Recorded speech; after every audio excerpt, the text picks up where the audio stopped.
Hi friends, welcome back. So ಯಾರ್ಯಾರು KCET ಕೌನ್ಸ್ಲಿಂಗಿನ second ರೌಂಡ್ಗೆ ಪಾರ್ಟಿಸಿಪೇಟ್ ಮಾಡಬೇಕು ಅಂತ ಅಂದ್ಕೊಂಡಿರ್ತೀರಾ, ಸೊ ಅವರೆಲ್ಲ ಕಾಶನ್ ಡೆಪಾಸಿಟನ್ನ ಫೀ ಪೇಮೆಂಟ್ ಮಾಡಬೇಕಾಗಿರುತ್ತೆ.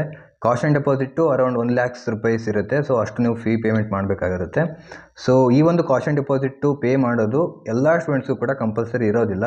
ಸೊ ಅದಕ್ಕೋಸ್ಕರನೇ ಈ ಒಂದು ವಿಡಿಯೋದಲ್ಲಿ ನಾನು ನಿಮಗೆ ಯಾರ್ಯಾರು ಕಾಶನ್ ಡೆಪಾಸಿಟನ್ನ ಪೇ ಮಾಡಬೇಕಾಗಿರುತ್ತೆ ಮತ್ತು ಯಾವಾಗ ಮಾಡಬೇಕು, ಮತ್ತು ಕಾಶನ್ ಡೆಪಾಸಿಟನ್ನ ಪೇ ಮಾಡದೇ ಇದ್ದರೆ ಏನೆಲ್ಲ ಆಗುತ್ತೆ ಅನ್ನೋದನ್ನು ಡಿಸ್ಕಸ್ ಮಾಡ್ತಾ ಇದ್ದೀನಿ.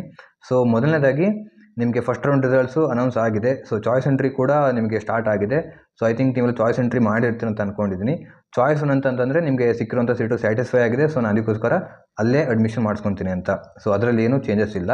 ಚಾಯ್ಸ್ 2 ಅಲ್ಲಿ ಚೇಂಜಸ್ ಏನಪ್ಪ ಅಂತಂದರೆ, ನಿಮ್ಮ ಈ ಒಂದು ಆಪ್ಷನ್ ಎಂಟ್ರಿ ಲೀಸ್ಟಲ್ಲಿ ನೀವು ಮೆಡಿಕಲ್ ಕಾಲೇಜ್ನೂ ಎಂಟ್ರ್ ಮಾಡಿರ್ತೀರಾ ಮತ್ತು ಇಂಜಿನಿಯರಿಂಗು ಎಕ್ಸೆಟ್ರಾ ಬೇರೆ ಸುಮಾರಷ್ಟು ಕೋರ್ಸ್ಗಳನ್ನ ಆ್ಯಡ್ ಮಾಡಿರ್ತೀರ ಅಂತ ಅಂದ್ಕೊಳ್ಳಿ. ಓಕೆನಾ? ಸೊ ನಿಮಗೆ ಇವಾಗ ಈ ಒಂದು ಫಸ್ಟ್ ರೌಂಡಲ್ಲಿ ಮೆಡಿಕಲ್ ಸೀಟ್ ಸಿಕ್ತು ಅಂತ ತಿಳ್ಕೊಳ್ಳಿ. ಈ ಒಂದು ಫಸ್ಟ್ ರೌಂಡಲ್ಲಿ ನಿಮಗೆ ಮೆಡಿಕಲ್ ಸೀಟ್ ಸಿಕ್ಕು ನೀವು ಚಾಯ್ಸ್ 2ನ ಕೊಟ್ಟಿದ್ದೀರಾ ಅಂತಂದರೆ, ನೀವು ಅಲ್ಲಿ ಕೋರ್ಸಿಗೆ ಎಷ್ಟು ಫೀಯನ್ನು ಮೆನ್ಷನ್ ಮಾಡಿರ್ತಾರಲ್ವ, ಸೊ ಅಷ್ಟು ಕೋರ್ಸ್ ಫೀಯನ್ನು ನೀವು ಪೇ ಮಾಡಿಬಿಟ್ಟು ನೀವು ಸೆಕೆಂಡ್ ರೌಂಡಿಗೆ ವೆಯ್ಟ್ ಮಾಡಬೇಕಾಗುತ್ತೆ. ಓಕೆನಾ? ಸೊ ಅಕಸ್ಮಾತ್ ನಿಮ್ಮ ಈ ಒಂದು ಆಪ್ಷನ್ ಎಂಟ್ರಿ ಲೀಸ್ಟಲ್ಲಿ ಇಂಜಿನಿಯರಿಂಗು ಆ್ಯಡ್ ಮಾಡಿದ್ದೀರಾ ಮತ್ತು MBBS ನಿಮ್ಮ ಫಸ್ಟ್ ಪ್ರಿಯಾರಿಟಿಯಾಗಿ ಕೊಟ್ಟಿರ್ತೀರ. ಓಕೆನಾ? ಸೊ ಅದನ್ನ ಕೊಟ್ಟು ಬೇರೆ ಎಕ್ಸೆಟ್ರಾ ಕೋರ್ಸ್ಗಳನ್ನ ಆ್ಯಡ್ ಮಾಡಿರ್ತೀರ.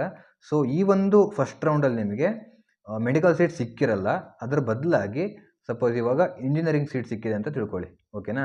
ಸೊ ಸೀಟ್ ಸಿಕ್ಕಿದೆ, ಬಟ್ ನೀವೇನು ಮಾಡಿರ್ತೀರ, ಇಂಜಿನಿಯರಿಂಗ್ ಸೀಟ್ ಸಿಕ್ಕರೂ ಕೂಡ ನೀವು ಚಾಯ್ಸ್ 2ನ ಎಂಟರ್ ಮಾಡಿರ್ತೀರ. ಯಾಕಂದರೆ ಇಂಜಿನಿಯರಿಂಗ್ ಆದರೂ ನಂಗೆ ಓಕೆ, ಅದಕ್ಕೂ ಕೂಡ ಸೇರ್ಕೊತೀನಿ. ಬಟ್ ನನ್ನ ಮೇನ್ ಏಮ್ ಏನು ಅಂತಂದರೆ, ನಾನು MBBS ಮಾಡಬೇಕು ಅನ್ನೋದು. ಓಕೆನಾ? ಸೊ ಅದಕ್ಕೋಸ್ಕರ ನೀವು MBBSಗೋಸ್ಕರನೇ ನೀವು ನೆಕ್ಸ್ಟ್ ರೌಂಡಿಗೆ ವೆಯ್ಟ್ ಮಾಡ್ತಾ ಇರ್ತೀರ. ಅಂಥ ಸಂದರ್ಭದಲ್ಲಿ ನೀವು ಕಾಶನ್ ಡೆಪಾಸಿಟನ್ನು ಪೇ ಮಾಡಲೇಬೇಕಾಗಿರುತ್ತೆ. ಓಕೆನಾ? ಅಕಸ್ಮಾತ್ ನೀವೇನಾದರೂ ಕಾಶನ್ ಡೆಪಾಸಿಟನ್ನು ಪೇ ಮಾಡದೇ ಇದ್ದರೆ ಏನಾಗುತ್ತೆ ಅಂದರೆ, ಇವಾಗ ನಿಮ್ಮ ಫಸ್ಟ್ ಪ್ರಿಯಾರಿಟಿಯಾಗಿ ಮೆಡಿಕಲ್ ಕಾಲೇಜ್ ಕೊಟ್ಟಿರ್ತೀರಲ್ವಾ, ಸೊ ಆ ಎಲ್ಲ ಕಾಲೇಜ್ಗಳನ್ನು ಡಿಲೀಟ್ ಮಾಡಿ ಎಸಿತಾರಂತೆ. ಓಕೆನಾ? ಸೊ ಇದನ್ನು ನಾನು ಹೇಳ್ತಾ ಇರೋದಲ್ಲ, KA ಡೈರೆಕ್ಟರ್ ಆದಂಥ ಪ್ರಸನ್ನ ಸರ್ ಅವರೇ ಹೇಳಿರೋದು. ಓಕೆನಾ? ಸೊ ಅದಕ್ಕೋಸ್ಕರ ನಾನು ನಿಮಗೆ ತಿಳಿಸ್ಬೇಕಂತ ಈ ಒಂದು ವಿಡಿಯೋ ಮಾಡಿರೋದು. ಸೊ ಅದಕ್ಕೋಸ್ಕರ ಅಂಥ ಸಿಚುವೇಶನ್ ತಿಳ್ಕೊಳಕ್ಕೆ ಹೋಗಬೇಡಿ. ಸೊ ಎಷ್ಟು ಮೆನ್ಷನ್ ಮಾಡಿರ್ತಾರಲ್ವ ಕಾಶನ್ ಡೆಪಾಸಿಟು, ಸೊ ಅಷ್ಟನ್ನು ಪೇ ಮಾಡಿಬಿಟ್ಟು ನೀವು ಮೆಡಿಕಲ್ ಸೀಟು ತಗೋಬೇಕು ಅಂತಿದ್ರೆ ನೀವು ಅಷ್ಟನ್ನು ಪೇ ಮಾಡಿ ವೆಯ್ಟ್ ಮಾಡಿ. ಸೊ ಇನ್ನೊಂದು ಇನ್ಫಾರ್ಮೇಟಿವ್ ವಿಡಿಯೋ ಜೊತೆ ನಿಮ್ಮ ಮುಂದೆ ಮತ್ತೆ ಸಿಗ್ತೀನಿ. ಅಲ್ಲಿವರೆಗೂ ನಮಸ್ಕಾರ.